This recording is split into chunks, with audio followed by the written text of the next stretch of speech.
Sister excitedly tells me her unborn child's name and got offended when I told her it sounds like a Wi-Fi pass and her daughter is going to be belied. My 29 female sister, Claire, 34 female, is pregnant with her first child, and I'm genuinely happy for her. She's had a rough couple of years, so it's nice to see her so excited about something. That said, she's taken the excitement to a weird level. She's decided to name her baby something unique, and I think it's borderline cruel.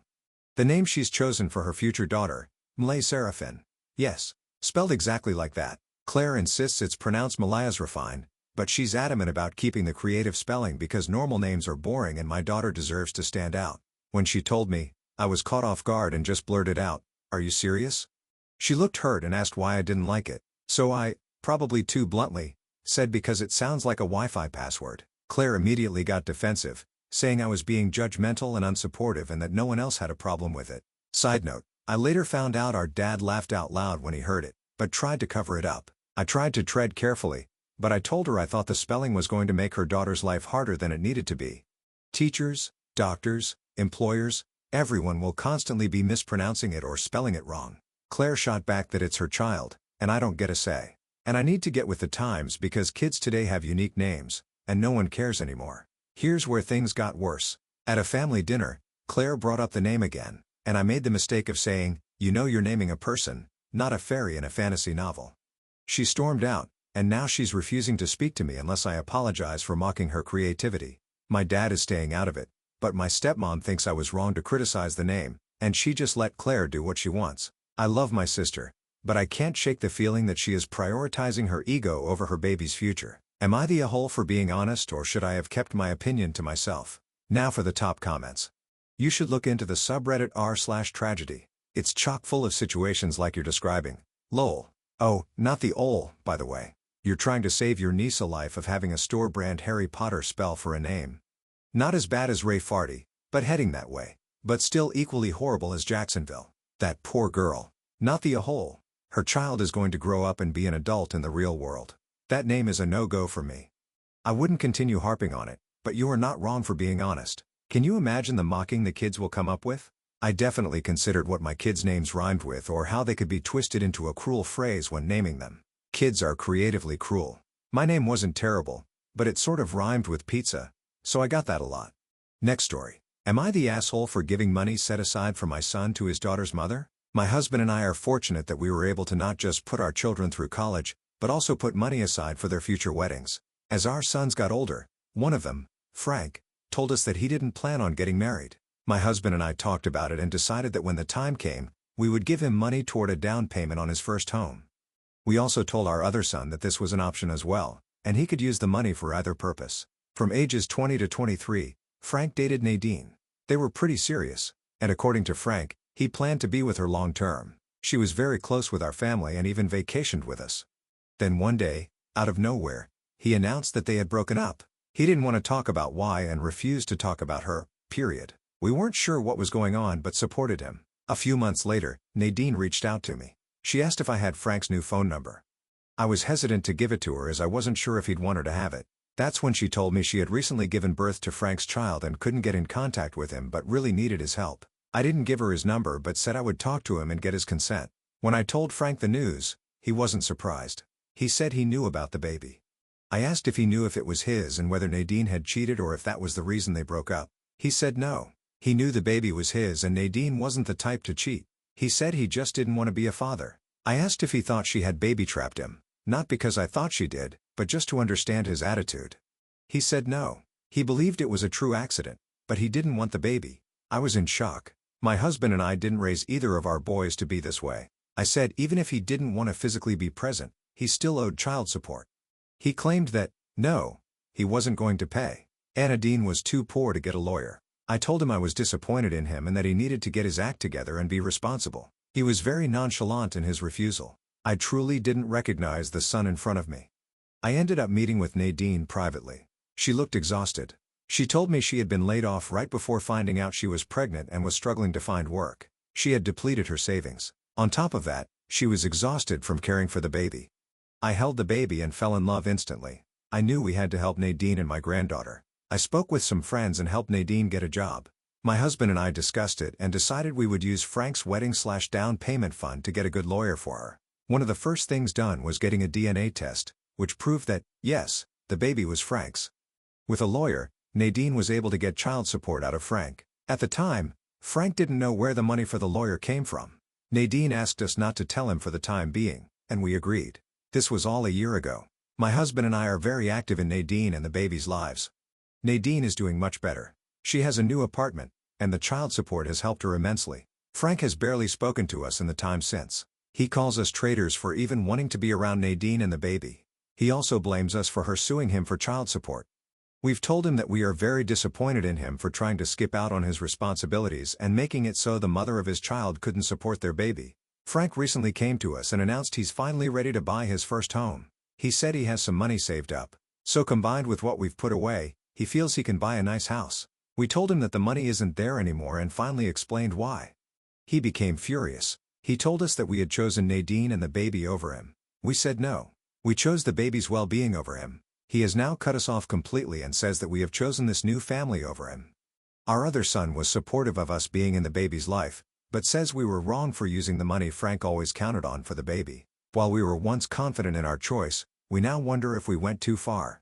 Were we wrong? Ask Frank. If you don't owe any support to your newborn child, why would you expect us to support our grown adult child? Not the whole. I never even thought of it this way, but you are absolutely right to frame it this way. Not the whole. At the end of the day, Frank doesn't believe that a parent should support their child. That should definitely go for him too. The fact he tried to hide it all from you speaks volumes. He knew you wouldn't support the decision, so he tried to hide your grandchild from you so he could effectively still extort you for money. Sounds like you're nothing but a savings account to him, to be honest. Next story. Am I the a-hole for strictly following the visitation plan instead of letting my ex have extra time with our son? I, 34 male, have custody of my son, 13. His mother, 33 female, and I broke up when he was 18 months old. We were on good terms at that point and co-parented well. When our son was in second grade, he had a horrific time with his teacher. For whatever reason, his teacher, who I'll call Sam for the sake of the post, singled out my son and treated him terribly. He was a bully. My son had no trouble with his two previous teachers, but this guy always had complaints about my son. He'd sent home notes complaining that our son was annoying because he was too quiet and needed to speak up. Stop being quiet and ask questions when needed. He also said my son got upset a lot in class. Sam would correct my son's homework and mark it wrong when it wasn't.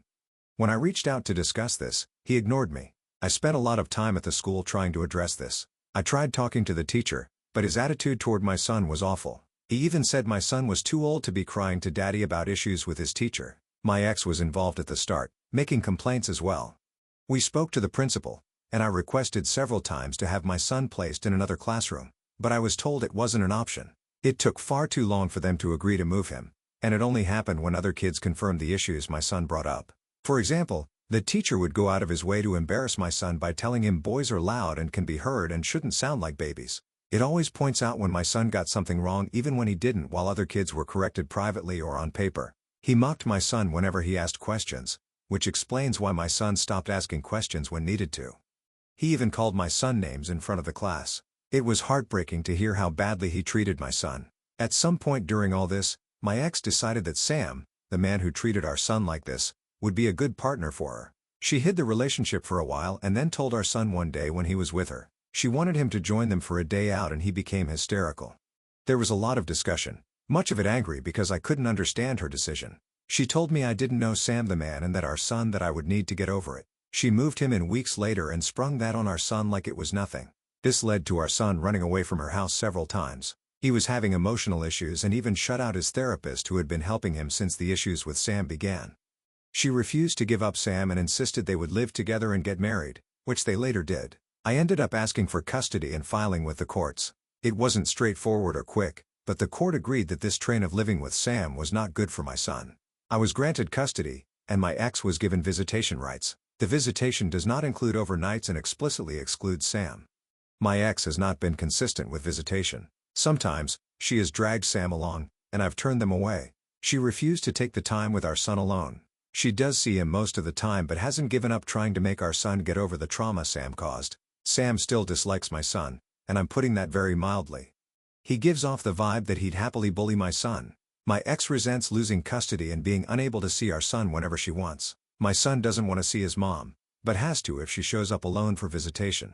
The judge recently reinforced this during her failed attempt to get more custody time. My son told the court he'd like to have the choice to say no. She has asked for more visits on several occasions, but I've always stated we need to follow the visitation plan. Recently, she learned her family was spending more time with our son than she was, and she wanted him for a birthday. That wasn't one of her designated days, and I said no. She told me it wasn't right to deny her time and accused me of punishing her for falling in love with Sam. She claimed I was engaging in alienation against Sam. I refused to engage, but told her we needed to follow the court-ordered plan. She said I never say yes to extra time and that I shouldn't be so strict about following the plan because our son needs his mom.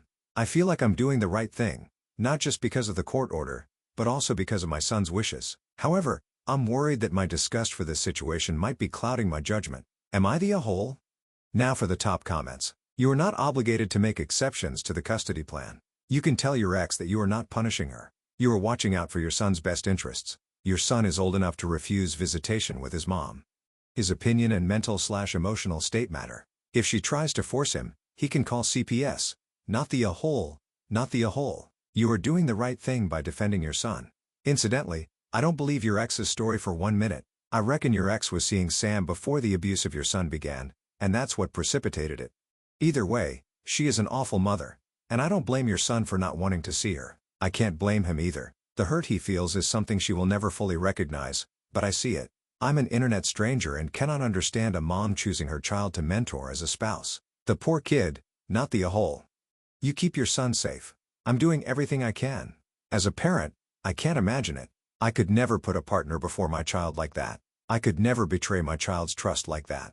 Last story. Am I the a-hole for refusing to meet my mother after she accused me of being in love with my stepfather? I, 21 female, have always had a good relationship with my mother, 46 female, and that didn't change after my parents divorced for personal reasons. However, things took a turn when my stepfather, 37 male, entered our lives. My mother has always been a bit eccentric, but she was never hurtful.